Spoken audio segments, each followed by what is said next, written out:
नमस्कार दोस्तों, उद्भव sir maths weekly current affairs की क्लास में मैं खुशबू आप सभी का स्वागत करती हूँ। दोस्तों, आज की इस वीडियो में हम मार्च के पूरे 2 सप्ताह के करंट अफेयर्स की चर्चा करने जा रहे हैं। तो आइए हम आज के इस पहले करंट अफेयर्स की तरफ चलते हैं, जो आपके आने वाले एग्जाम्स के लिए बहुत ही महत्वपूर्ण है। तो जिस खिलाड़ी ने पूर्व भारतीय कप्तान कपिल देव को पीछे छोड़कर टेस्ट में विकेट लेने के मामले में दूसरे भारतीय बॉलर बन गए हैं, तो वो है आर अश्विन। किस राज्य सरकार ने प्रीमियर लीग प्राइमरी स्टार्स परियोजना के तहत खेल शिक्षा को बढ़ावा देने के लिए ब्रिटिश काउंसिल के साथ साझेदारी की है? तो दिल्ली। फिलिस्तीन में हाल ही में भारत के जिस राजदूत का निधन हो गया है, तो मुकुल आर्य हैं। जन औषधि दिवस जिस दिन मनाया जाता है, तो वो है 7 मार्च। हाल ही में ऑस्ट्रेलिया के दिग्गज स्पिनर का 52 वर्ष की उम्र में निधन हो गया है, वो है शेन वॉर्न। जेट एयरवेज के सीईओ जो बन गए हैं संजीव कपूर। दूरसंचार विवाद निपटान और अपीलीय न्यायाधिकरण का नया अध्यक्ष हाल ही में जिसे नियुक्त किया गया है, तो न्यायमूर्ति DN पटेल।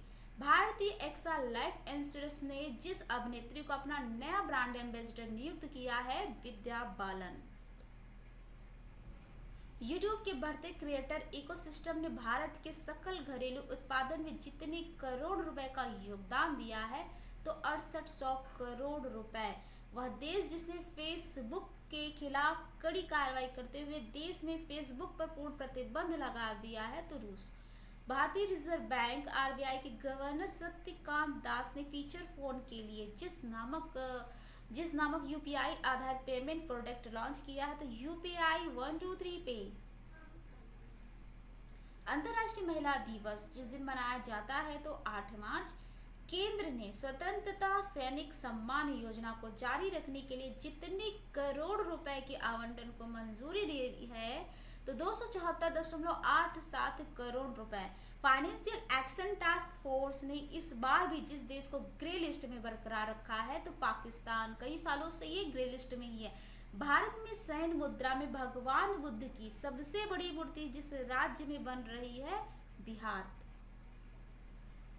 दलित बंधु योजना जिस राज्य सरकार का एक प्रमुख कार्यक्रम है, तो तेलंगाना। जिस राज्य सरकार ने कौशल्या मातृत्व योजना की शुरुआत की है, छत्तीसगढ़। तो याद रखिएगा, यूपी लेखपाल वीडियो में ये योजनाएं बहुत ही इंपॉर्टेंट है, तो इन योजनाओं को ये याद रखिएगा कि कहाँ से है, किससे संबंधित है। केंद्रीय औद्योगिक सुरक्षा बल का स्थापना दिवस जिस दिन मनाया जाता है, तो 10 मार्च को। अंतर्राष्ट्रीय महिला दिवस 2022 के उपलक्ष्य में भारत का पहला 100% महिला स्वामित्व वाला औद्योगिक पार्क जिस शहर में खोला गया है, तो हैदराबाद। जिस राज्य ने मिशन इंद्रधनुष में पहला स्थान हासिल किया है, वो राज्य है ओडिशा। वह IIT संस्था जिसने परम गंगा सुपर कंप्यूटर स्थापित किया है, IIT रुड़की। भारत के जिस क्रिकेटर ने काउंटी टीम ससेक्स के लिए खेलने का करार दिया है, तो चेतेश्वर पुजारा हैं। अंतर्राष्ट्रीय मुद्रा कोष ने भी यूक्रेन के लिए इमरजेंसी फाइनेंसिंग के तहत जितने अरब डॉलर के फंड को मंजूरी दे दी है, तो 1.4 अरब डॉलर है। हाल ही में जिस पूर्व भारतीय बॉलर ने घरेलू क्रिकेट के सभी प्रारूपों से संन्यास लेने की घोषणा की है, S श्रीसंत।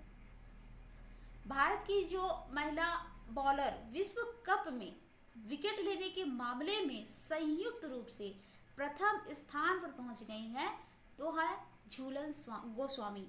नेपाल की जिस ट्रांसजेंडर कार्यकर्ता को इंटरनेशनल वुमेन ऑफ करेज पुरस्कार से सम्मानित किया गया है, तो भूमिका श्रेष्ठ है।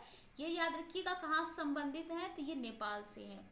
प्रधानमंत्री नरेंद्र मोदी ने जिस देश में विपक्ष के उम्मीदवार और पूर्व शीर्ष अधिवक्ता योन सुक योल को देश का नया राष्ट्रपति चुने जाने पर उन्हें बधाई दी है, तो याद रखिए दक्षिण कोरिया के हैं वो। मार्च 2022 में आयोजित होने वाले 2041 क्लाइमेट फोर्स अंटार्कटिका अभियान के लिए जिसे भारत का प्रतिनिधि चुना गया है, RC वर्मा। जिस राज्य सरकार ने पहली बार अपनी वार्षिक वित्तीय योजना के हिस्से के रूप में बाल बजट पेश किया है, तो वो राज्य है मध्य प्रदेश। और अमेरिका ने हाल ही में जिस देश से सभी तेल और गैस आयात पर प्रतिबंध लगा दिया है, तो जाहिर से है वो रूस है। रूस और यूक्रेन का जो मामला आप देख रहे हैं, युद्ध चल रहा है। विश्व बैंक ने जिस राज्य में गरीब और कमजोर समूहों को सामाजिक सुरक्षा सेवाओं तक पहुंचाने में मदद करने के प्रयासों का समर्थन करते हुए 125 मिलियन डॉलर की लोन की पेशकश की है, तो पश्चिम बंगाल। तो याद रखिए विश्व बैंक है, जिसने किस राज्य को? पश्चिम बंगाल को। जिस राज्य सरकार ने सुषमा स्वराज पुरस्कार की घोषणा की है, सुषमा स्वराज पुरस्कार की घोषणा हरियाणा ने की है। IPL franchise Royal Challengers Bengaluru ने जिस टीम का नया कप्तान नियुक्त किया है, Faf du Plessis. Test cricket में कपिल देव का रिकॉर्ड तोड़कर 28 गेंदों पर अर्धशतक लगाने वाले पहले भारतीय खिलाड़ी जो बन गए हैं, वो है ऋषभ पंत। पाई दिवस, पाई डे जिस दिन मनाया जाता है, तो 14 मार्च को।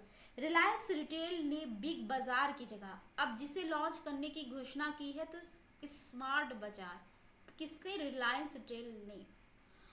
कैटलिन नोवाक को जिस देश की पहली महिला राष्ट्रपति के रूप में चुना गया है, तो Hungary. Katalin Novak. Supreme court ने जिसको उच्चाधिकार प्राप्त समिति के अध्यक्ष के रूप में नामित किया है, तो एके सिकरी। भारत ने दूतावास को यूक्रेन से जिस देश में अस्थायी रूप से स्थानांतरित करने का फैसला किया है, तो पोलैंड। वो कौन सा देश है? पोलैंड। क्लाउड सेवाओं को मजबूत करने में जुटी गूगल ने जितने अरब डॉलर के सौदे में साइबर सुरक्षा कंपनी मेडिएंट का अधिग्रहण किया है, तो 5.4 अरब डॉलर। जिस राज्य सरकार ने इस महीने के अंत में यानी मार्च अपने वार्षिक बजट में वाहिनी योजना की घोषणा की है, करने जा रही है, तो वो है सिक्किम। तो याद रखिएगा बहिनी योजना का संबंध किस राज्य से है, तो सिक्किम। जिस मंत्रालय द्वारा हाल ही में जेंडर संवाद की तीसरे संस्करण का आयोजन किया गया है, तो ग्रामीण विकास मंत्रालय।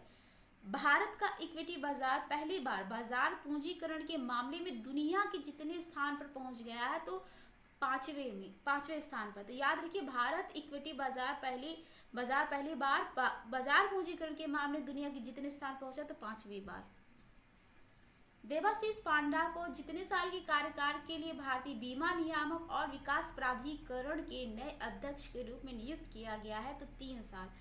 विश्व उपभोक्ता दिवस, वर्ल्ड कंज्यूमर राइट्स डे हर साल मनाया जाता है 15 मार्च को।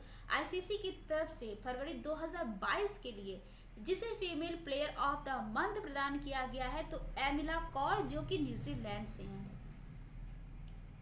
जिस राज्य सरकार ने मुख्यमंत्री चा श्रमिक कल्याण प्रकल्प नामक एक विशेष योजना की घोषणा की है, तो त्रिपुरा।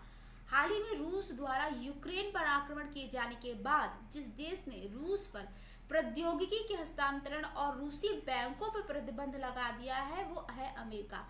आईसीसी ने भारत के जिस स्टार बल्लेबाज को फरवरी 2022 के लिए ICC players of the month घोषित किया है, तो श्रेयस अय्यर। एयर इंडिया का नया चेयरमैन जिसे नियुक्त किया गया है, तो एम चंद्रशेखरन। भारत ने जिस देश के खिलाफ खेली जा रही टेस्ट सीरीज के दूसरे टेस्ट में 238 रनों से जीत दर्ज करके घर में लगातार 15वीं टेस्ट सीरीज जीत ली है, वो है श्रीलंका। भारत का पहला digital water data bank aquarium जिस राज्य में लॉन्च किया जा रहा है, वो है राज्य कर्नाटक। भारत का पहला digital water data bank aquarium.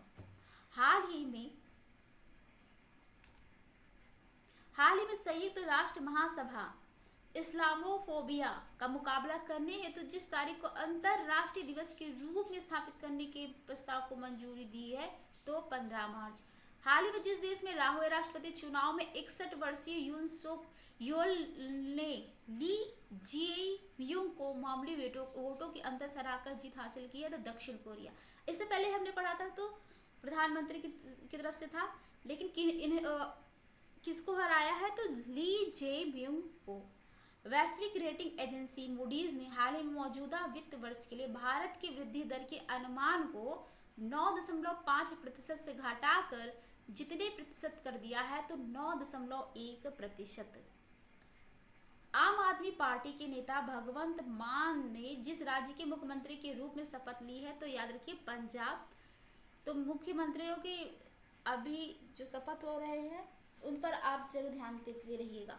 केंद्र सरकार ने एक बड़ा फैसला लेते हुए हाल ही में मार्च 2020 से निलंबित 5 वर्षीय ई पर्यटक वीजा जितने देशों के लिए नागरिकों हेतु तत्काल प्रभाव से बहाल कर दिया है, तो 156। हाँ, ऑस्ट्रेलिया और जिस देश ने 7 साल से अधिक समय पहले पूर्वी यूक्रेन में मलेशियाई एयरलाइंस के विमान MH17 को मार गिराने के में रूस की कथित भूमिका को लेकर रूस के खिलाफ कानूनी कार्रवाई करने का फैसला किया है, तो नीदरलैंड।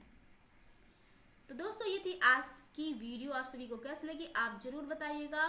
उद्भव मैथ्स यूट्यूब चैनल से जुड़े रहिए। Thanks for watching. जय हिंद, जय भारत।